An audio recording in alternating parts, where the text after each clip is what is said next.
सिद्धू मूसेवाला कतलकांड की जांच एनआईए की एंट्री यूपी के बुलंदशहर दे विच कीती छापेमारी छेती ही केस दर्ज करके रस्मी तौर पर जांच शुरू कर सकती है एनआईए। मूसेवाला कतलकांड से वड्डा खुलासा सूत्रों मुताबिक यूपी तो खरीदी गई सी कतल च इस्तेमाल हुई AK-47 8 लाख च होया सी सौदा।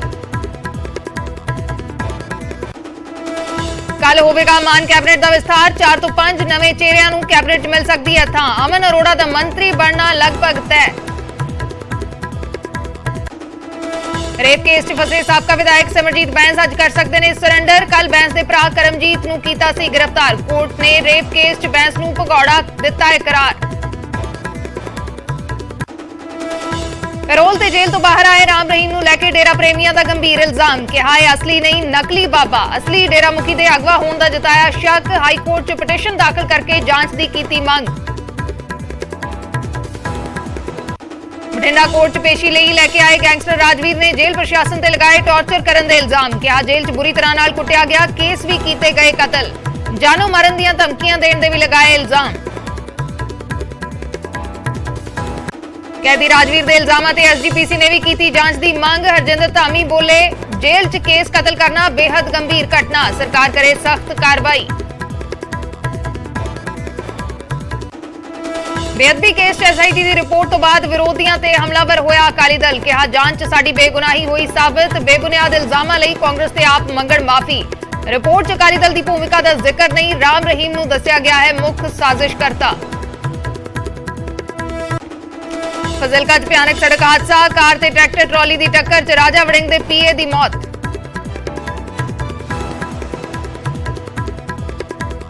मोगा दे सिंगावाला च लोकां ने घेरिया बिजली दफ्तर। पूरी रात दफ्तर बाहर लगाई रखिया धरना। कहा 3 दिनों तो सही तरीके नाल नहीं आ रही बिजली।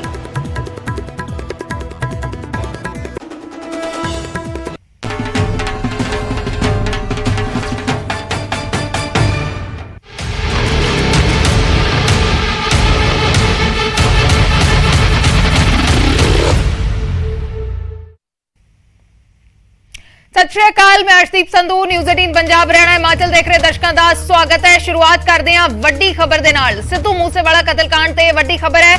कतलकांड की जांच दे विच हुण NIA की एंट्री हो रही है।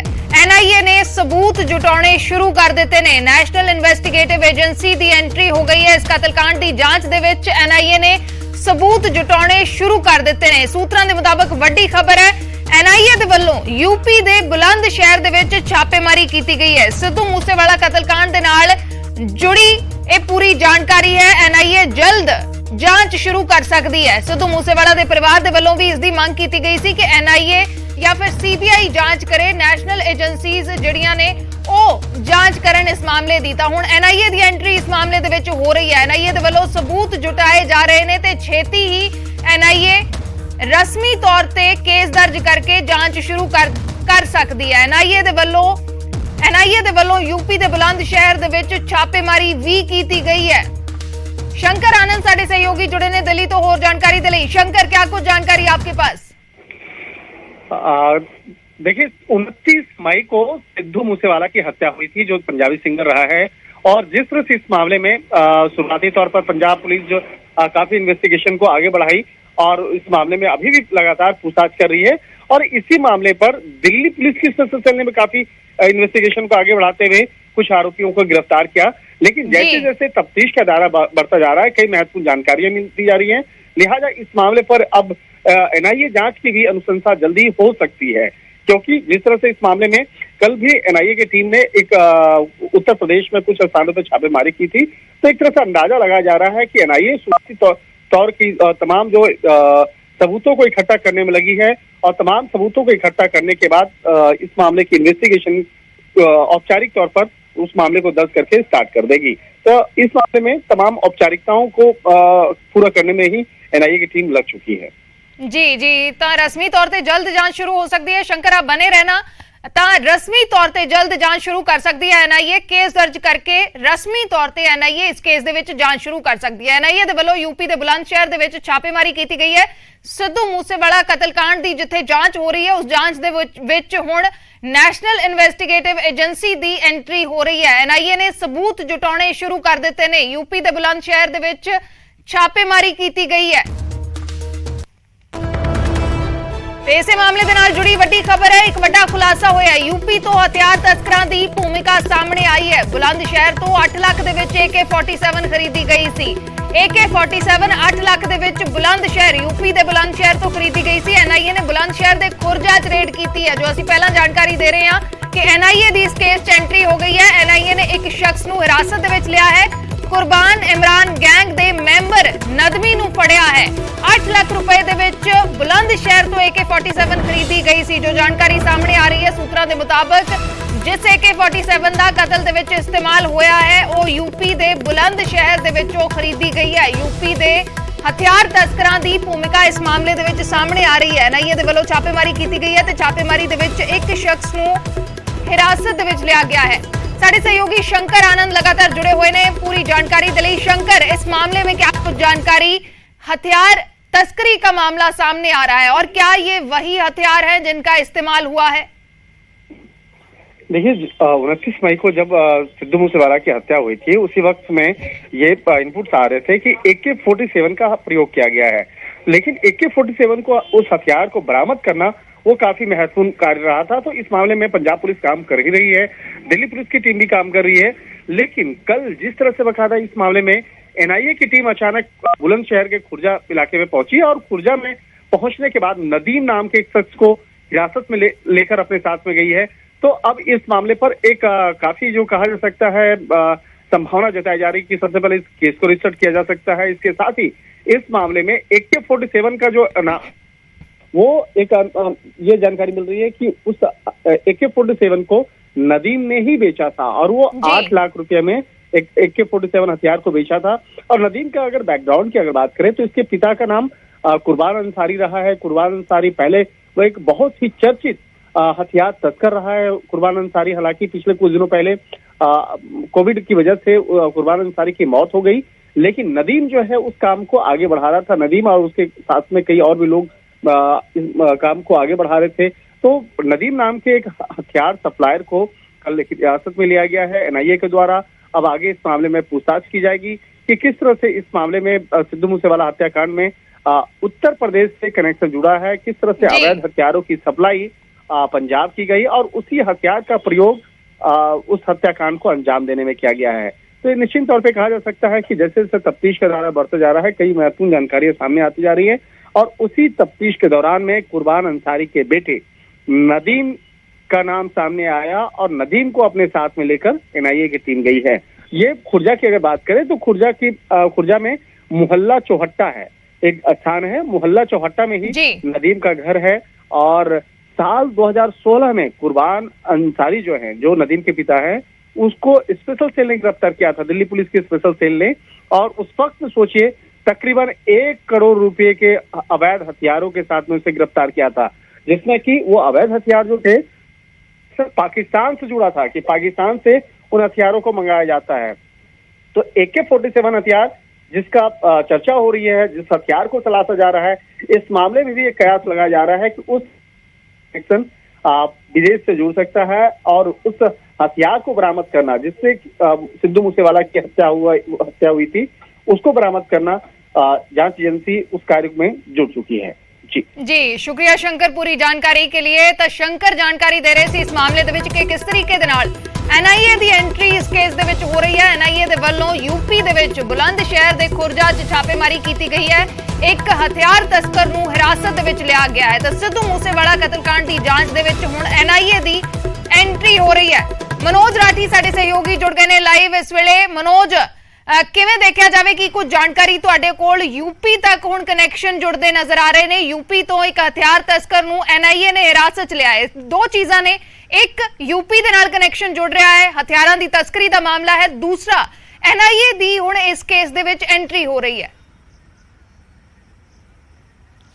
देखो अर्शदीप, लगातार ਵੱਡੇ ਖੁਲਾਸੇ ਜਿਹੜੇ ਆ ਸਾਹਮਣੇ ਆ ਰਹੇ ਕਿਉਂਕਿ ਦਿੱਲੀ ਸਪੈਸ਼ਲ ਸੈੱਲ ਨੇ ਜਦ ਜਿਹੜਾ ਪ੍ਰੀਵਿਅਸ ਫੌਜੀ ਹੈ ਹੋਰ ਜਿਹੜੇ ਅਕਿਊਜ਼ਡ ਹੈ ਕੇਸ਼ਵ ਤੇ ਕਸ਼ਿਸ਼ ਉਹਨਾਂ ਨੂੰ ਜਦ ਗ੍ਰਿਫਤਾਰ ਕੀਤਾ ਸੀ ਤੇ ਉਹਨਾਂ ਦੇ ਬੜੇ ਖੁਲਾਸੇ ਹੋਏ। ਹਾਲਾਂਕਿ ਹੁਣ NIA ਦੀ ਐਂਟਰੀ ਹੋਈ ਹੈ ਤੇ NIA ਹੁਣ ਤਫਤੀਸ਼ 'ਚ ਵੀ ਜੁਟ ਗਈ ਹੈ। ਇਨਵੈਸਟੀਗੇਸ਼ਨ ਲਗਾਤਾਰ ਜਾਰੀ ਹੈ। ਹੁਣ यूपी ਦਾ ਕਨੈਕਸ਼ਨ ਕਿਸ ਤਰ੍ਹਾਂ ਆ ਰਿਹਾ, ਜਿੱਦਾਂ ਮੇਰੇ ਸਹਿਯੋਗੀ ਦੱਸ ਰਹੇ ਸੀ ਕਿ ਨਦੀਮ ਨੂੰ ਜਿਹੜੀ NIA ਟੀਮ ਲੈ ਕੇ ਗਈ ਹੈ ਉਹਨਾਂ ਦੀ ਬਹੁਤ ਵੱਡੀ ਕ੍ਰਿਮੀਨਲ ਹਿਸਟਰੀ ਹੈ ਤੇ ਇਹ ਜਿਹੜੇ ਅਕਿਊਜ਼ ਨੇ ਉਹਨਾਂ ਤੋਂ ਪੁੱਛਗਿੱਛ 'ਚ ਵੱਡੇ ਖੁਲਾਸੇ ਹੋਏ ਆ। ਇਸ ਕਰਕੇ ਯੂਪੀ 'ਚ ਦਬਿਸ਼ ਜਿਹੜੀ ਹੈ ਉਹ ਦਿੱਤੀ ਗਈ ਹੈ NIA ਵੱਲੋਂ। ਹੁਣ ਜਿਹੜੇ ਹਥਿਆਰ ਆਂਦੇ, ਕਿਉਂਕਿ ਇਹ ਜਿਹੜੇ ਨਦੀਮ ਨੂੰ ਲੈ ਕੇ ਗਏ ਹੈ ਕੁਰਬਾਨ ਗੈਂਗ, ਇਹ ਬਹੁਤ ਪੁਰਾਣਾ ਗੈਂਗ ਹੈ। ਇਹ ਲਗਾਤਾਰ ਇਹਨਾਂ ਤੇ ਕਈ ਮਾਮਲੇ ਦਰਜ ਨੇ, ਜਿੱਦਾਂ ਮੇਰੇ ਸਹਿਯੋਗੀ ਵੀ ਦੱਸ ਰਹੇ ਸੀ 2016 2014 2013 ਇਹ ਜਿਹੜੇ ਇਲੀਗਲ ਵੈਪਨਸ ਨੇ ਉਹਨਾਂ ਦੀ ਸਪਲਾਈ ਕਰਦੇ ਆ। ਤੇ ਇਹ ਵੀ ਗੱਲ ਸਾਹਮਣੇ ਆਈ ਹੈ ਕਿ ਜਿਹੜੇ ਵੀ ਗੈਂਗਸਟਰਸ ਨੇ, ਜਿਹੜੇ ਵੀ ਗੈਂਗਸਟਰ ਨੇ, ਚਾਹੇ ਉਹ ਪੰਜਾਬ ਦੇ ਹੋਵੇ, ਰਾਜਸਥਾਨ ਦੇ, ਹਰਿਆਣਾ ਦੇ, ਦਿੱਲੀ ਦੇ, ਇਹਨਾਂ ਤੋਂ ਹਥਿਆਰ ਦੀ ਸਪਲਾਈ ਕਰਦੇ ਆ। 10-10 ਲੱਖ ਜਿਹੜੇ ਵੈਪਨਸ ਹੁੰਦੇ ਆ, ਛੋਟੇ ਤੋਂ ਛੋਟਾ ਵੱਡੇ ਤੋਂ ਵੱਡਾ ਜਿਹੜਾ ਵੈਪਨਸ ਹੈ ਉਹਨਾਂ ਦੀ ਇਹ ਸਪਲਾਈ ਕਰਦੇ ਆ। ਤੇ ਸਪਲਾਈ ਕਿੱਥੋਂ ਹੁੰਦੀ ਹੈ? ਬਾਰਡਰ ਏਰੀਆ ਤੋਂ ਇਹ ਮੰਗਵਾ ਕੇ ਅੱਗੇ ਸਪਲਾਈ ਕਰਦੇ ਆ। ਕਮਿਸ਼ਨ ਬੇਸ ਤੇ ਇਹ ਸਾਰਾ ਖੇਡ ਹੁੰਦਾ ਹੈ ਜਿਹੜੇ ਵੀ ਵਾਰਦਾਤ ਨੂੰ ਅੰਜਾਮ ਦੇਣਾ। ਕਿਉਂਕਿ ਹੁਣ NIA ਦੀ ਜਿਹੜੀ ਇਨਵੈਸਟੀਗੇਸ਼ਨ ਹੈ ਉਹਦੇ ਵਿੱਚ ਨਦੀਮ ਇੱਕ ਬਹੁਤ ਵੱਡੀ ਕੜੀ ਹੈ, ਬਹੁਤ ਵੱਡੀ ਕੜੀ ਹੈ। ਉਹਦਾ ਜਿਹੜਾ ਕੁਰਬਾਨ ਗੈਂਗ ਦਾ ਮੈਂਬਰ ਹੈ ਨਦੀਮ, ਕੁਰਬਾਨ ਦਾ ਬੇਟਾ ਨਦੀਮ, ਜਿਹੜੀ ਉਹ ਸਾਰੀ ਚੀਜ਼ਾਂ ਨੂੰ ਹੈਂਡਲ ਕਰਦਾ ਹੈ। AK-47 ਦਾ ਬਾਰ-ਬਾਰ ਜ਼ਿਕਰ ਹੋ ਰਿਹਾ ਸੀਗਾ ਸਿੱਧੂ ਮੂਸੇਵਾਲੇ ਮਰਡਰ 'ਚ। ਇਹਦੇ ਵਿੱਚ ਹੁਣ ਗੱਲ ਨਿਕਲ ਕਰ ਆਈ ਹੈ ਕਿ ਬਾਰਡਰ ਏਰੀਆ ਤੋਂ ਜਿਹੜੇ ਹਥਿਆਰ ਯੂਪੀ ਪਹੁੰਚਦੇ ਆ, ਯੂਪੀ ਤੋਂ ਗੈਂਗਸਟਰ ਨੂੰ ਸਪਲਾਈ ਹੁੰਦੀ ਹੈ, ਵੇਚੇ ਜਾਂਦੇ ਆ। ਉਸ ਤੋਂ ਬਾਅਦ ਇਹ ਜਿਹੜੇ ਵੀ ਸ਼ਾਰਪ ਸ਼ੂਟਰਸ ਨੇ ਉਹਨਾਂ ਨੂੰ ਪ੍ਰੋਵਾਈਡ ਕੀਤੇ ਜਾਂਦੇ ਆ। ਉਸ ਤੋਂ ਬਾਅਦ ਜਿਹੜੇ ਵੀ ਪ੍ਰੀਵਿਤ ਫੌਜੀ ਹੋ ਗਿਆ, ਜਗਰੂਪ ਰੂਪਾ ਹੋ ਗਿਆ, ਮਨੂ ਖੁਸਾ ਹੋ ਗਿਆ, ਅੰਕਿਤ ਸਿਰਸਾ, ਦੀਪਕ, ਜਿੰਨੇ ਵੀ ਇਹ ਸ਼ਾਰਪ ਸ਼ੂਟਰ ਉੱਥੇ ਪਹੁੰਚੇ ਸੀਗੇ ਵਾਰਦਾਤ ਨੂੰ ਅੰਜਾਮ ਦੇਣ ਵਾਸਤੇ, ਉਹਨਾਂ ਨੂੰ ਇਹ ਮੁਹੱਈਆ ਕਰਾਏ ਗਏ। ਉਸ ਤੋਂ ਬਾਅਦ ਇਹ ਵਾਰਦਾਤ ਨੂੰ ਅੰਜਾਮ ਦਿੱਤਾ। ਉਸ ਤੋਂ ਬਾਅਦ ਜਿਹੜੇ ਵੀ ਹੁਣ ਪ੍ਰੀਵਿਤ ਫੌਜੀ ਤੋਂ ਵੀ ਰਿਕਵਰ ਹੋਏ ਆ, AK-47 ਗ੍ਰੇਨੇਡ ਲਾਂਚਰ, ਇਹ ਸਾਰਿਆਂ ਦੀ ਹੁਣ ਇਨਵੈਸਟੀਗੇਸ਼ਨ 'ਚ ਕਈ ਖੁਲਾਸੇ ਜਿਹੜੇ ਆ ਉਹ ਸਾਹਮਣੇ ਆ ਰਹੇ ਹੈ ਕਿ ਯੂਪੀ ਦਾ ਕਨੈਕਸ਼ਨ ਇਸ ਕਰਕੇ ਆਇਆ ਸੀਗਾ ਕਿ ਪੁੱਛਗਿੱਛ ਵਿੱਚ ਵੱਡੀ ਗੱਲ ਸਾਹਮਣੇ ਆਈ ਸੀ ਕਿ ਜਿਹੜਾ ਕੁਰਬਾਨ ਗੈਂਗ ਹੈ, ਇਹ ਇਲੀਗਲ ਵੈਪਨਸ ਦਾ ਕਾਰੋਬਾਰ ਕਰਦਾ ਹੈ। ਬਹੁਤ ਵੱਡੇ ਲੈਵਲ ਦਾ ਕਾਰੋਬਾਰ ਹੈ ਇਹਦਾ, ਬਹੁਤ ਵੱਡੇ ਲੈਵਲ ਦਾ। ਪਹਿਲਾਂ ਵੀ ਜਿੱਦਾਂ ਮੇਰੇ ਸਹਿਯੋਗੀ ਨੇ ਵੀ ਦੱਸਿਆ ਸੀਗਾ 2016 'ਚ ਇਹਨਾਂ ਨੂੰ ਪਹਿਲਾਂ ਵੀ ਗ੍ਰਿਫਤਾਰ ਕੀਤਾ ਸੀਗਾ। ਵੱਡਾ ਜ਼ਖੀਰਾ ਅਸੀਂ ਕਹਿ ਸਕਦੇ ਹਾਂ ਇਹਨਾਂ ਤੋਂ ਬਰਾਮਦ ਹੋਇਆ ਸੀਗਾ। ਤੇ ਹੁਣ ਜਿਹੜੇ ਪੁਲਿਸ ਸੋਰਸਿਸ ਦੱਸ ਰਹੇ ਨੇ ਕਿ ਨਦੀਮ ਤੋਂ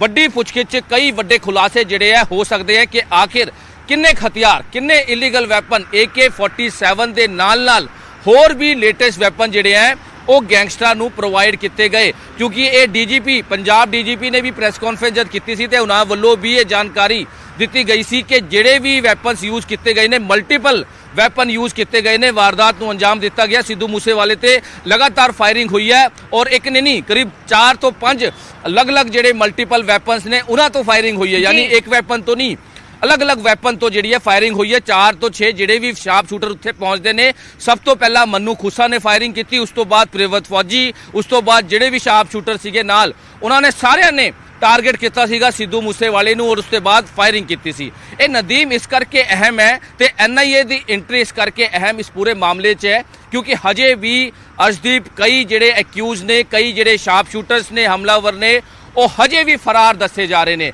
चाहे वो अंकित सिरसा होवे, दीपक होवे, जगरूप रूपा होवे, मन्नू खुसा होवे। ये चार शार्प शूटर ने जिन्हां दी हजे भी भाल की जा रही है। लेकिन दूजे पासे दिल्ली दी स्पैशल सैल जिहड़ा प्रीवित फौजी है उतो पुछगिछ बई कई वड्डे खुलासे करती नजर आ रही है। कई कि आखिर जगरूप रूपा, मन्नू खुसा, अंकित सिरसा, दीपक जिहड़े चार शार्प शूटर्स ने वो गए कित्थों, गए कित्थे। दूजी गल जिहड़े भी वैपन्स जिहड़े है वो रिकवर होए हैं वो कित्थों आया है। यूपी का कनैक्शन इस करके आ रहा है बार बार के पुछगिछ वड्डे खुलासे होए हैं कि पहला बॉर्डर एरिया तो उत्थे पहुंचते हैं यूपी तो बाद ये गैंगस्टरां नूं सप्लाई होंदे हैं, उन्हां नूं बेचे जाते हैं। 8 लाख की गल हो रही है AK-47 की। उस तो इलावा होर भी जिहड़े दूजे वैपन दिते गए ने यानी कि ਲੱਖਾਂ ਦੀ ਅਸੀਂ ਕਹਿ ਸਕਦੇ ਹਾਂ ਕਿ ਲੱਖਾਂ ਦੇ ਜਿਹੜੇ ਵੈਪਨਸ ਨੇ ਇਸ ਪੂਰੇ ਵਾਰਦਾਤ ਨੂੰ ਅੰਜਾਮ ਦੇਣ ਵਾਸਤੇ ਉਹਨਾਂ ਤੋਂ ਖਰੀਦੇ ਗਏ ਹੈ। ਇਹ ਜਿਹੜੀ ਇਨਵੈਸਟੀਗੇਸ਼ਨ ਸਾਹਮਣੇ ਆ ਰਹੀ ਹੈ, ਜਿਹੜੇ ਪੁਲਿਸ ਸੋਰਸਿਸ ਦੱਸ ਰਹੇ ਨੇ ਤੇ ਕਹਿ ਸਕਦੇ ਹਾਂ ਕਿ ਕਨੈਕਸ਼ਨ ਬਹੁਤ ਵੱਡਾ ਹੈ, ਪਲੈਨਿੰਗ ਬਹੁਤ ਵੱਡੀ ਹੈ, ਰੈਕੀ ਬਹੁਤ ਵੱਡੇ ਲੈਵਲ ਤੇ ਹੋਈ ਹੈ ਤੇ ਇਹ ਜਿਹੜਾ ਪਲਾਨ ਹੋਇਆ ਉਹਦੇ ਵਿੱਚ ਜਿਹੜੇ ਸ਼ਾਰਪ ਸ਼ੂਟਰ ਨੇ ਜਿਹੜੇ ਵੀ ਹਮਲਾਵਰ ਨੇ ਉਹ ਕਾਮਯਾਬ ਵੀ ਹੋਏ ਹੈ, ਉਸ ਤੋਂ ਬਾਅਦ ਅਚਾਨਕ ਉੱਥੋਂ ਗਾਇਬ ਹੋ ਜਾਂਦੇ ਹੈ। ਤੇ ਸਾਰਾ ਹੁਣ NIA ਇਨਵੈਸਟੀਗੇਸ਼ਨ ਕਰ ਰਹੀ ਹੈ। ਇਹਦੇ ਵਿੱਚ ਨਦੀਮ ਤੋਂ ਇਲਾਵਾ ਹੋਰ ਵੀ ਲੋਕਾਂ ਨੂੰ ਡਿਟੇਨ ਜਿਹੜਾ ਕੀਤਾ ਗਿਆ ਸੀਗਾ, ਇਹਦੇ ਵੀ ਜਾਣਕਾਰੀ ਜਿਹੜੀ ਪੁਲਿਸ ਸੋਰਸਿਸ ਦੱਸ ਰਹੇ ਨੇ ਤੇ ਲਗਾਤਾਰ ਹੁਣ ਵੱਡੇ ਖੁਲਾਸੇ ਜਿਹੜੇ ਆ ਇਸ ਪੂਰੇ ਮਾਮਲੇ 'ਚ ਲਗਾਤਾਰ ਹੋ ਰਹੇ ਹਨ। ਜੀ ਬਿਲਕੁਲ ਵੱਡੇ ਖੁਲਾਸੇ ਹੋ ਰਹੇ ਨੇ ਤੇ NIA ਹੁਣ ਰਸਮੀ ਤੌਰ ਤੇ ਕੇਸ ਦਰਜ ਕਰਨ ਦੀ ਤਿਆਰੀ ਕਰ ਰਹੀ ਹੈ। ਕੇਸ ਦਰਜ ਕਰਕੇ ਰਸਮੀ ਤੌਰ ਤੇ NIA ਇਸ ਮਾਮਲੇ ਦੇ ਵਿੱਚ ਜਾਂਚ ਸ਼ੁਰੂ ਕਰ ਸਕਦੀ ਹੈ। ਇੱਕ ਨੂੰ ਹਿਰਾਸਤ ਦੇ ਵਿੱਚ ਲਿਆ ਗਿਆ ਹੈ, ਛਾਪੇਮਾਰੀ ਕੀਤੀ ਗਈ ਹੈ, ਲੇਕਿਨ ਹੁਣ ਰਸਮੀ ਤੌਰ ਤੇ ਜਾਂਚ ਸ਼ੁਰੂ ਕਰਨ ਦੀ ਤਿਆਰੀ NIA ਦੇ ਵੱਲੋਂ ਕੀਤੀ ਜਾ ਰਹੀ ਹੈ। ਮਨੋਜ ਤੁਸੀਂ ਜੁੜੇ ਰਹਿਣਾ ਤਾਂ ਇਸ ਮਾਮਲੇ ਦੇ ਵਿੱਚ NIA ਦੇ ਐਂਟਰੀ ਹੋ ਰਹੀ ਹੈ। NIA ਦੇ ਵੱਲੋਂ यूपी ਦੇ ਬੁਲੰਦ ਸ਼ਹਿਰ ਦੇ ਵਿੱਚ ਰੇਡ ਕੀਤੀ ਗਈ ਹੈ, ਛਾਪੇਮਾਰੀ ਕੀਤੀ ਗਈ ਹੈ। ਇੱਕ ਹਥਿਆਰ ਤਸਕਰ ਨੂੰ ਹਿਰਾਸਤ ਦੇ ਵਿੱਚ ਲਿਆ ਗਿਆ ਹੈ ਤੇ ਇਹ ਵੀ ਜਾਣਕਾਰੀ ਮਿਲ ਰਹੀ ਹੈ ਕਿ AK-47 ਜਿਸ ਦਾ ਇਸਤੇਮਾਲ ਹੋਇਆ ਹੈ ਇਸ ਕਤਲकांड ਦੇ ਵਿੱਚ 8 ਲੱਖ ਰੁਪਏ ਦੇ ਵਿੱਚ ਉਹ ਬੁਲੰਦ ਸ਼ਹਿਰ ਤੋਂ ਖਰੀਦੀ ਗਈ ਸੀ। ਅਗਲੀ ਖਬਰ ਦਾ ਰੁਖ ਕਰਦੇ ਹਾਂ। ਵੱਡੀ ਖਬਰ ਸਿੱਧੂ ਮੂਸੇਵਾਲਾ ਕਤਲकांड ਨੂੰ ਲੈ ਕੇ ਇੱਕ ਹੋਰ ਵੱਡੀ ਖਬਰ ਹੈ। ਪੁਲਿਸ ਪੁੱਛਗਿੱਛ ਦੇ ਵਿੱਚ ਪ੍ਰਿਯਵਰਤ ਫੌਜੀ ਨੇ ਵੱਡਾ ਖੁਲਾਸਾ ਕੀਤਾ ਹੈ। ਵਾਰਦਾਤ ਤੋਂ ਬਾਅਦ ਹਮਲਾਵਰ ਪੰਜਾਬ ਦੇ ਵਿੱਚ ਹੀ ਰੁਕੇ ਸੀ। ਜਗਰੂਪ ਰੂਪਾ, ਅੰਕਿਤ, ਦੀਪਕ ਤੇ ਮੰਨੂ ਖੋਸਾ ਇਹ ਪੰਜਾਬ ਦੇ ਵਿੱਚ ਹੀ ਰੁਕੇ ਸੀ। ਫੌਜੀ ਕਸ਼ਿਸ਼ ਤੇ ਕੁਲਦੀਪ ਪੰਜਾਬ ਤੋਂ ਬਾਹਰ ਗੁਜਰਾਤ ਭੱਜੇ ਸੀ। ਗੁਜਰਾਤ ਦੇ ਮੁੰਦਰਾ ਦੇ ਵਿੱਚ ਫੌਜੀ ਕਸ਼ਿਸ਼ ਤੇ ਕੁਲਦੀਪ ਠਹਿਰੇ ਸੀ, ਯਾਨੀ ਕਿ ਚਾਰ ਜੋ ਹਮਲਾਵਰ ਸੀ ਜਗਰੂਪ ਰੂਪਾ, ਅੰਕਿਤ ਸਿਰਸਾ, ਦੀਪਕ ਤੇ ਮੰਨੂ ਖੋਸਾ ਇਹ ਪੰਜਾਬ ਦੇ ਵਿੱਚ ਹੀ ਠਹਿਰੇ ਸੀ। ਹਮਲੇ ਤੋਂ ਬਾਅਦ ਕਤਲ ਦੀ ਵਾਰਦਾਤ ਤੋਂ ਬਾਅਦ ਇਹ ਚਾਰ ਹਮਲਾਵਰ ਪੰਜਾਬ ਦੇ ਵਿੱਚ ਹੀ ਠਹਿਰੇ ਸੀ। ਪ੍ਰਿਯਵਰਤ ਫੌਜੀ ਨੇ ਪੁੱਛਗਿੱਛ ਦੇ ਦੌਰਾਨ ਵੱਡਾ ਖੁਲਾਸਾ ਕੀਤਾ ਇਸ ਮਾਮਲੇ ਦੇ ਵਿੱਚ। ਤਾਂ ਕਈ ਜਿਹੜੇ ਹਮਲਾਵਰ ਨੇ ਉਹਨਾਂ ਨੂੰ ਪੰਜਾਬ ਤੋਂ ਬਾਹਰੋਂ ਗ੍ਰਿਫਤਾਰ ਕੀਤਾ ਗਿਆ ਹੈ, ਹਿਰਾਸਤ 'ਚ ਲਿਆ ਗਿਆ ਹੈ। ਤਾਂ ਇਹ ਹੁਣ ਖੁਲਾਸਾ ਹੋਇਆ ਕਿ ਚਾਰ ਹਮਲਾਵਰ ਕਤਲ ਦੀ ਵਾਰਦਾਤ ਤੋਂ ਬਾਅਦ ਪੰਜਾਬ ਦੇ ਵਿੱਚ ਹੀ ਰੁਕੇ ਸੀ। ਮਨੋਜ ਰਾਠੀ ਸਾਡੇ ਸਹਿਯੋਗੀ ਲਗਾਤਾਰ ਜੁੜੇ ਹੋਏ ਨੇ। ਮਨੋਜ, ਕੀ ਕੁਝ ਜਾਣਕਾਰੀ ਇਸ ਮਾਮਲੇ ਦੇ ਵਿੱਚ? ਚਾਰ ਹਮਲਾਵਰ ਕਤਲ ਦੀ ਵਾਰਦਾਤ ਤੋਂ ਬਾਅਦ ਪੰਜਾਬ ਦੇ ਵਿੱਚ ਹੀ ਰੁਕੇ ਸੀ, ਇਹ ਖੁਲਾਸਾ ਹੋ ਰਿਹਾ ਇਸ ਦੇ ਵਿੱਚ ਵੱਡਾ, ਯਾਨੀ ਕਿ ਕਿਤੇ ਹੋਰ ਕਿਸੇ ਦੂਸਰੇ ਸਟੇਟ ਦੇ ਵਿੱਚ ਨਹੀਂ ਭੱਜੇ। ਅਲੱਗ-ਅਲੱਗ, ਜਿਵੇਂ ਅਸੀਂ ਪਹਿਲਾਂ ਜ਼ਿਕਰ ਕਰ ਰਹੇ ਸੀ ਕਿ ਅਲੱਗ-ਅਲੱਗ ਜਗ੍ਹਾਵਾਂ ਦੇ ਉੱਤੇ ਫਰਾਰ ਹੋ ਜਾਂਦੇ ਨੇ, ਤਾਂ ਚਾਰ ਹਮਲਾਵਰ ਐਸੇ ਸੀ ਜੋ ਪੰਜਾਬ 'ਚ ਰੁਕੇ ਨੇ। ਬਿਲਕੁਲ ਅਜਦੀਪ, ਜਿਹੜੀ ਪ੍ਰਿਯਵਰਤ ਫੌਜੀ ਤੋਂ ਪੁੱਛਗਿੱਛ ਹੋ ਰਹੀ ਹੈ ਇਹਦੇ ਵਿੱਚ ਹੁਣ ਲਗਾਤਾਰ ਖੁਲਾਸੇ ਸਾਹਮਣੇ ਆ ਰਹੇ ਹਨ। ਫੌਜੀ ਨੇ ਇਹ ਵੀ ਗੱਲ ਦੱਸੀ ਹੈ ਕਿ ਵਾਰਦਾਤ ਨੂੰ ਅੰਜਾਮ ਦੇਣ ਤੋਂ ਬਾਅਦ ਪ੍ਰਿਯਵਰਤ ਫੌਜੀ ਤੇ ਉਹਨਾਂ ਦੇ ਜਿਹੜੇ ਸਾਥੀ ਹੈ ਉਹਨਾਂ ਨੇ ਬਾਰਡਰ ਜਿਹੜਾ ਪੰਜਾਬ ਦਾ ਛੱਡਿਆ, ਉਹਨਾਂ ਨੇ ਗੁਜਰਾਤ ਜਿਹੜਾ ਮੁੰਦਰਾ ਤੋਂ ਗ੍ਰਿਫਤਾਰ ਹੋਏ, ਕਿਉਂਕਿ ਇਹ ਵੀ ਗੱਲ ਸਾਹਮਣੇ ਆਈ ਹੈ ਕਿ ਉਹਨਾਂ ਨੇ ਕਈ ਠਿਕਾਣੇ ਜਿਹੜੇ ਉਹ ਚੇਂਜ ਕੀਤੇ, ਕਈ ਰੂਪ ਵੀ ਉਹਨਾਂ ਨੇ ਬਦਲੇ ਹੈ, ਯਾਨੀ ਕਿ ਆਪਣਾ ਜਿਹੜਾ ਮੇਕਅਪ ਹੈ ਉਹ ਵੀ ਕੀਤਾ ਹੈ, ਯਾਨੀ ਕਿ ਆਪਣਾ ਜਿਹੜਾ ਢਾਂਚਾ ਹੈ ਉਹ ਵੀ ਚੇਂਜ ਕੀਤਾ ਹੈ। ਇਹ ਵੀ ਗੱਲ ਸਾਹਮਣੇ ਆ ਰਹੀ ਹੈ। ਕਦੇ ਕਿਸੇ ਬਾਈਕ ਤੇ ਰਹੇ ਹੈ, ਕਦੇ ਹੋਟਲ 'ਚ ਕਿਸੇ 'ਚ ਰਹੇ ਹੈ, ਜਿਹੜਾ ਜਾਲੀ ਆਧਾਰ ਕਾਰਡ ਲੈ ਕੇ ਹੋਰ, ਕਿਉਂਕਿ ਅਸੀਂ ਪਹਿਲਾਂ ਵੀ ਦੱਸਿਆ ਸੀਗਾ ਕਿ ਜਿਹੜਾ ਪਵਨ ਗੁੱਜਰ ਅਰੈਸਟ ਕੀਤਾ ਉਹਦੇ ਹੋਟਲ 'ਚ ਬਾਈਪਾਸ ਫਤਿਹਬਾਦ ਹੋਟਲ ਹੈ, ਉੱਥੇ ਵੀ ਉਹਨਾਂ ਨੇ ਸਟੇ ਕੀਤਾ ਸੀਗਾ। ਉਸ ਤੋਂ ਬਾਅਦ ਕਿਰਮਾਰਾ ਪਿੰਡ ਜਿਹੜਾ ਹੈਗਾ ਜਿੱਥੋਂ ਇਹ ਦਿੱਲੀ ਸਪੈਸ਼ਲ ਸੈੱਲ ਨੇ ਇਹ ਸਾਰਾ ਜਿਹੜਾ ਰਿਕਵਰ ਕੀਤਾ ਹੈ, ਉੱਥੇ ਕਿਰਮਾਰਾ ਹਿਸਾਰ ਤੋਂ 30 ਕਿਲੋਮੀਟਰ ਅੱਗੇ ਜਿਹੜਾ ਪਿੰਡ ਹੈ ਉੱਥੇ ਵੀ ਇਹਨਾਂ ਨੇ ਸਟੇ ਕੀਤਾ ਸੀ ਵਾਰਦਾਤ ਨੂੰ ਅੰਜਾਮ ਦੇਣ ਤੋਂ ਬਾਅਦ। ਲੇਕਿਨ ਫੌਜੀ ਨੇ ਜਿਹੜਾ ਖੁਲਾਸਾ ਕੀਤਾ ਹੈ ਕਿ ਜਗਰੂਪ ਰੂਪਾ, ਮੰਨੂ ਖੂਸਾ ਤੇ ਦੀਪਕ ਤੇ ਅੰਕਿਤ ਇਹ ਸਾਰੇ ਉਹਨਾਂ ਤੋਂ ਅਲੱਗ ਹੋ ਗਏ ਸੀ, ਯਾਨੀ ਕਿ ਉਹਨਾਂ ਨੇ ਕਿਹਾ ਕਿ ਅਸੀਂ ਰਾਜਸਥਾਨ ਸਾਈਡ ਜਾਂ ਮੁੰਦਰਾ ਸਾਈਡ ਜਿਹੜਾ ਉਹ ਨਹੀਂ ਜਾਣਾ, ਅਸੀਂ ਦੂਜੇ ਪਾਸੇ ਜਾਵਾਂਗੇ। ਉਹਨਾਂ ਦੇ ਨਾਲ ਉਹ ਵੱਖ ਹੋ ਗਏ ਸੀਗੇ। ਇਹ ਵੀ ਖੁਲਾਸਾ ਹੋਇਆ ਹੈ ਕਿ ਜਗਰੂਪ ਰੂਪਾ ਉਹਨਾਂ ਨੂੰ ਆਪਣੇ ਨਾਲ ਲੈ ਕੇ ਗਿਆ। ਹੁਣ ਕਿੱਥੇ ਲੈ ਕੇ ਗਿਆ ਹੈ ਇਹ ਇਨਵੈਸਟੀਗੇਸ਼ਨ ਦਾ ਮੈਟਰ ਹੈ, ਲੇਕਿਨ ਇਹ ਗੱਲ ਜ਼ਰੂਰ ਸਾਹਮਣੇ ਆ ਰਹੀ ਹੈ ਪੁੱਛਗਿੱਛ ਕਿ ਉਹ ਵੱਖ-ਵੱਖ ਹੋ ਗਏ ਸੀ, ਯਾਨੀ ਕਿ ਜਿਹੜਾ ਪ੍ਰਿਯਵਰਤ ਫੌਜੀ ਹੈ ਉਹਦੇ ਕੋਲ ਜਿਹੜੇ ਵੀ ਵੈਪਨ ਸੀਗੇ, ਕਿਉਂਕਿ ਆਧੇ ਵੈਪਨ ਮੰਨੂ ਖੁਸਾ ਕੋਲ ਹੈ ਤੇ ਆਧੇ ਵੈਪਨ ਪ੍ਰਿਯਵਰਤ ਫੌਜੀ ਲੈ ਕੇ ਗਿਆ ਸੀਗਾ। ਇਹ ਵੀ ਇਨਵੈਸਟੀਗੇਸ਼ਨ ਸਾਹਮਣੇ ਆਇਆ ਕਿਉਂਕਿ ਇਨਵੈਸਟੀਗੇਸ਼ਨ ਹੁਣ ਲਗਾਤਾਰ ਜਾਰੀ ਹੈ, ਪੁੱਛਗਿੱਛ ਜਾਰੀ ਹੈ। ਤੇ ਫੌਜੀ ਨੇ ਜਿਹੜੇ ਵੱਡੇ ਖੁਲਾਸੇ ਕੀਤੇ ਕਿ ਜਿਹੜਾ ਜਗਰੂਪ ਹੈ, ਮੰਨੂ ਖੁਸਾ ਹੈ ਤੇ ਹੋਰ ਜਿਹੜੇ ਸਾਥੀ ਦੋ ਦੀਪਕ ਤੇ ਅੰਕਿਤ ਸਿਰਸਾ ਉਹ ਉਹਨਾਂ ਦੇ ਨਾਲ ਗਏ ਸੀ, ਯਾਨੀ ਕਿ ਉਹ ਬਾਰਡਰ ਉਹਨਾਂ ਨੇ ਕ੍ਰਾਸ ਨਹੀਂ ਕੀਤਾ, ਉਹ ਪੰਜਾਬ 'ਚ ਰੁਕੇ ਸੀ ਉਸ ਵੇਲੇ। ਤੇ ਜਗਰੂਪ ਰੂਪਾ ਨੇ ਕਿਹਾ ਸੀਗਾ, ਜਿਹੜੇ ਪੁਲਿਸ ਸੋਰਸਿਸ ਦੱਸ ਰਹੇ ਹੈ, ਜਿਹੜੀ ਪੁੱਛਗਿੱਛ ਸਾਹਮਣੇ ਆਇਆ ਕਿ ਜਗਰੂਪ ਰੂਪਾ ਨੇ ਕਿਹਾ ਸੀਗਾ ਕਿ ਮੈਂ ਆਪਣੇ ਹਿਸਾਬ ਨਾਲ ਚੱਲੂੰਗਾ, ਆਪਣੇ ਹਿਸਾਬ ਨਾਲ ਜਿਹੜਾ ਹੈ ਉਹ ਜਿੱਥੇ ਮੈਂ ਜਾਣਾ ਜਾਊਂਗਾ, ਤੁਸੀਂ ਬਾਰਡਰ ਕ੍ਰਾਸ ਕਰਕੇ ਤੁਸੀਂ ਜਾਓ। ਇਹ ਵੀ ਗੱਲ ਹੁਣ ਸਾਹਮਣੇ ਆ ਰਹੀ ਹੈ। ਹਾਲਾਂਕਿ ਪੁਲਿਸ ਨੇ ਲਗਾਤਾਰ ਇਹਦੇ ਵਿੱਚ ਇਨਵੈਸਟੀਗੇਸ਼ਨ ਕੀਤੀ, ਲਗਾਤਾਰ ਰੇਡ ਜਾਰੀ ਹੈ, ਲਗਾਤਾਰ ਪੰਜਾਬ ਦੇ ਕੋਨੇ-ਕੋਨੇ ਜਿੱਥੇ ਵੀ ਪੁਲਿਸ ਨੂੰ ਜਿਹੜੀ ਹੈ ਇਨਵੈਸਟੀਗੇਸ਼ਨ 'ਚ ਮਿਲ ਰਹੀ ਹੈ, ਕਿਉਂਕਿ ਇਸ ਪੂਰੇ ਮਾਮਲੇ 'ਚ ਇੱਕ ਨਾ ਹੋਰ ਜਿਹੜਾ ਜੁੜਿਆ ਸੀਗਾ ਰਜਿੰਦਰ ਜੋਕਰ, ਜਿਹੜਾ ਲਾਰੈਂਸ ਬਿਸ਼ਨੋਈ ਦਾ ਗੁਰਗਾ ਹੈ, ਜਿਹਨੇ ਇਹਨਾਂ ਨੂੰ ਪਨਾਹ ਦਿੱਤੀ ਸੀਗੇ, ਜਿਹੜੇ ਵੀ ਸ਼ਾਰਪ ਸ਼ੂਟਰ ਪਹੁੰਚੇ ਸੀ ਉਹਨਾਂ ਦੇ ਵੀ ਕੱਲ 2 ਗੁਰਗੇ ਮੋਹਾਲੀ ਤੋਂ ਗ੍ਰਿਫਤਾਰ ਹੋਏ ਹੈ, ਗੌਰਵ ਤੇ ਬੰਟੀ। ਇਹ ਵੀ ਕੱਲ 2 ਜਿਹੜੇ ਹੈਗੇ ਮੋਹਾਲੀ ਦੇ ਬਲੌਂਗੀ ਏਰੀਆ ਬਡਮਾਜਰਾ ਤੋਂ गिरफ्तार होए है, उन्होंने कोलों भी पुछगिछ हुई है। यानी कि यह सर्कल जिहड़ा है ये उन्होंने पनाह कौन दे रहा है, ये देखो पनाह देने वाले बहुत ने। कोई रजिंदर चोकर का नाम सामने आ रहा है, उहदे भी आपराधिक मामले दर्ज है, उन्होंने भी पनाह दी। ये जिहड़े भी शार्प शूटर पहुंचते हैं, पवन गुज्जर का नाम सामने आ रहा है जिन्हें पनाह दी, रमेश का नाम सामने आ रहा है जिन्हें पनाह दी किरमीरा पिंड च, होर कई नाम इस तरह के सामने आ रहे। मनमोहन मोना जिहड़ा जेल च बंद है उन्हें भी पनाह दी सीगी। कई इस तरह के नाम सामने आ रहे जिन्होंने कई चीज़ा जी है प्रोवाइड कराई, मुहैया कराई, तो हुण पुलिस सारे एंगल से काम कर रही है। लेकिन जगरूप रूपा, मनु खुसा, दीपक ते अंकित सिरसा हजे भी फरार दसे जा रहे हैं। वो कित्थे गए, ਜੇਕਰ ਉਹ ਪੰਜਾਬ 'ਚ ਰੁਕੇ ਸੀਗੇ ਪ੍ਰੀਵਤ ਫੌਜੀ ਦੇ ਜਿਹੜੇ ਅਕੋਰਡਿੰਗ ਜੇ ਉਹਨੇ ਗੱਲ ਕੀਤੀ ਹੈ ਕਿ ਉੱਥੇ ਰੁਕੇ ਸੀਗੇ ਹੋਰ ਕਿੱਥੇ ਜਾਣਾ ਸੀਗਾ ਉਹਨਾਂ ਨੇ, ਤੇ ਆਖਿਰ ਉਹ ਪੰਜਾਬ 'ਚ ਨਹੀਂ ਹੈ ਤੇ ਉਹ ਕਿੱਥੇ ਹੈ? ਇਹ ਵੀ ਇੱਕ ਹੁਣ ਇਨਵੈਸਟੀਗੇਸ਼ਨ ਦਾ ਪਾਰਟ ਹੈ ਤੇ ਲਗਾਤਾਰ ਪੁਲਿਸ ਵੀ ਅਰਸ਼ਦੀਪ ਕੰਮ ਕਰ ਰਹੀ ਹੈ। ਲੇਕਿਨ ਫੌਜੀ ਨੇ ਜਿਹੜੇ ਖੁਲਾਸੇ ਕੀਤੇ ਹੈ ਹੁਣ ਉਹਦੇ ਬਿਹਾਫ ਤੇ ਪੰਜਾਬ ਪੁਲਿਸ ਤੇ ਦਿੱਲੀ ਪੁਲਿਸ ਆਪਸ 'ਚ ਸਾਂਝਾ ਗੱਲ ਕਰਦੇ ਹੋਏ ਲਗਾਤਾਰ ਰੇਡ ਕਰ ਰਹੀ ਹੈ, ਕਿਉਂਕਿ ਉਹਨਾਂ ਦਾ ਗ੍ਰਿਫਤਾਰ ਹੋਣਾ ਬਹੁਤ ਜ਼ਰੂਰੀ ਹੈ। ਮਨੂ ਖੁੱਸਾ ਜਿਹਨੇ ਸਭ ਤੋਂ ਪਹਿਲਾਂ ਫਾਇਰਿੰਗ ਕੀਤੀ ਸੀ ਸਿੱਧੂ ਮੂਸੇਵਾਲੇ ਤੇ, ਜਗਰੂਪ ਰੂਪਾ ਜਿਹੜੇ ਸਾਰੀ ਚੀਜ਼ਾਂ ਲੈ ਕੇ ਖੁਦ ਮੌਕੇ ਤੇ ਸੀਗਾ, ਹਮਲਾਵਰ ਸੀਗਾ, ਉਸ ਤੋਂ ਇਲਾਵਾ ਦੀਪਕ ਉਹ ਵੀ ਸ਼ਾਰਪ ਸ਼ੂਟਰ ਹੈ, ਅੰਕਿਤ ਸਿਰਸਾ ਉਹ ਵੀ ਸ਼ਾਰਪ ਸ਼ੂਟਰ ਹੈ। ਇਹ ਚਾਰੋਂ ਜਿਹੜੇ ਐਕਿਊਜ਼ ਨੇ ਉਹ ਆਖਿਰ ਕਿੱਥੇ ਗਾਇਬ ਹੋ ਗਏ? ਆਖਿਰ ਕਿੱਥੇ ਗਾਇਬ ਹੋ ਗਏ? ਕਿਉਂਕਿ ਫੌਜੀ ਨੇ ਜਿਹੜੀ ਗੱਲ ਦੱਸੀ ਹੈ ਕਿ ਉਹ ਵੱਖ-ਵੱਖ ਜਗ੍ਹਾ ਤੇ ਹੈਗੇ ਉਹਨਾਂ ਨੇ ਸਟੇ ਕੀਤਾ ਹੈ, ਚਾਹੇ ਉਹ ਹੋਟਲ ਹੋਵੇ, ਚਾਹੇ ਉਹ ਸਰਾਹ ਹੋਵੇ, ਚਾਹੇ ਉਹ ਜਿਹੜਾ ਹੈਗਾ ਕਿਸੇ ਦਾ ਘਰ ਹੋਵੇ, ਕਿਸੇ ਸਾਥੀ ਦਾ ਘਰ ਹੋਵੇ। ਲੇਕਿਨ ਉਹਨੇ ਇਹ ਵੀ ਗੱਲ ਦਾ ਖੁਲਾਸਾ ਕੀਤਾ ਹੈ ਕਿ ਉਹਨਾਂ ਨੂੰ ਸਾਰੀ ਚੀਜ਼ਾਂ ਮੁਹੱਈਆ ਕਰਵਾਈ ਜਾ ਰਹੀ ਸੀ, ਯਾਨੀ ਕਿ ਪੈਸੇ ਤੋਂ ਲੈ ਕੇ ਖਾਣ ਪੀਣ ਤੋਂ ਲੈ ਕੇ ਵਾਰਦਾਤ ਨੂੰ ਅੰਜਾਮ ਦੇਣ ਤੋਂ ਬਾਅਦ ਦੀ ਅਸੀਂ ਗੱਲ ਕਰ ਰਹੇ ਹਾਂ, ਯਾਨੀ ਕਿ ਸਾਰੀ ਚੀਜ਼ਾਂ ਉਹਨਾਂ ਨੂੰ ਮੁਹੱਈਆ ਕਰਾਈ ਜਾ ਰਹੀ ਸੀ। ਕੌਣ ਕਰਾ ਰਿਹਾ ਸੀਗਾ? ਇਹ ਵੀ ਬਹੁਤ ਵੱਡੀ ਪਲੈਨਿੰਗ ਸੀ ਮਨੋਜ। ਇਹ ਜ਼ਰੂਰ ਸਾਫ਼ ਹੋ ਰਿਹਾ ਹੈ ਕਿ ਜੋ ਪੰਜਾਬ ਦੇ ਵਿੱਚ ਹੀ ਰੁਕੇ ਸੀ ਤਾਂ ਉਹਨਾਂ ਦੀ ਮਦਦ ਕਰਨ ਵਾਲੇ ਵੀ ਹੋਰ ਕਈ ਸਾਰੇ ਹੋਣਗੇ। ਸਾਰਾ ਕੁਝ ਬਹੁਤ ਹੀ ਪਲਾਨਡ ਤਰੀਕੇ ਦੇ ਨਾਲ ਕੀਤਾ ਗਿਆ ਹੈ। ਫਿਲਹਾਲ ਦੇ ਲਈ ਸ਼ੁਕਰੀਆ ਮਨੋਜ ਪੂਰੀ ਜਾਣਕਾਰੀ ਦੇ ਲਈ। ਤਾਂ ਇਸ ਮਾਮਲੇ ਦੇ ਵਿੱਚ ਜਿੱਥੇ ਐਨਆਈਏ ਦੀ ਐਂਟਰੀ ਹੋਈ ਹੈ, ਜਾਂਚ ਹੋ ਰਹੀ ਹੈ, ਤਾਂ ਦੂਸਰੇ ਪਾਸੇ ਪ੍ਰਿਯਵਰਤ ਫੌਜੀ ਨੇ ਇਹ ਵੱਡਾ ਖੁਲਾਸਾ ਕੀਤਾ ਹੈ। ਪੁਲਿਸ ਦੀ ਪੁੱਛਗਿੱਛ ਦੇ ਵਿੱਚ ਪ੍ਰਿਯਵਰਤ ਫੌਜੀ ਨੇ ਵੱਡਾ ਖੁਲਾਸਾ ਕੀਤਾ ਹੈ ਕਿ ਕਈ ਹਮਲਾਵਰ 4 ਹਮਲਾਵਰ ਵਾਰਦਾਤ ਤੋਂ ਬਾਅਦ, ਕਤਲ ਦੀ ਵਾਰਦਾਤ ਤੋਂ ਬਾਅਦ ਪੰਜਾਬ ਦੇ ਵਿੱਚ ਹੀ ਰੁਕੇ ਸੀ। ਜਗਰੂਪ, ਅੰਕਿਤ, ਦੀਪਕ ਤੇ ਮਨੂ ਖੋਸਾ ਇਹ ਪੰਜਾਬ ਦੇ ਵਿੱਚ ਹੀ ਰੁਕੇ ਸੀ। ਫੌਜੀ ਕਸ਼ਿਸ਼ ਤੇ ਕੁਲਦੀਪ ਪੰਜਾਬ ਤੋਂ ਬਾਹਰ ਗੁਜਰਾਤ ਵੱਲ ਨੂੰ ਭੱਜੇ ਸੀ। ਗੁਜਰਾਤ ਦੇ ਮੁੰਦਰਾ ਦੇ ਵਿੱਚ ਫੌਜੀ ਕਸ਼ਿਸ਼ ਤੇ ਕੁਲਦੀਪ ਠਹਿਰੇ ਸੀ। ਵੱਡੇ ਖੁਲਾਸੇ ਇਸ ਮਾਮਲੇ ਦੇ ਵਿੱਚ ਲਗਾਤਾਰ ਹੋ ਰਹੇ ਨੇ।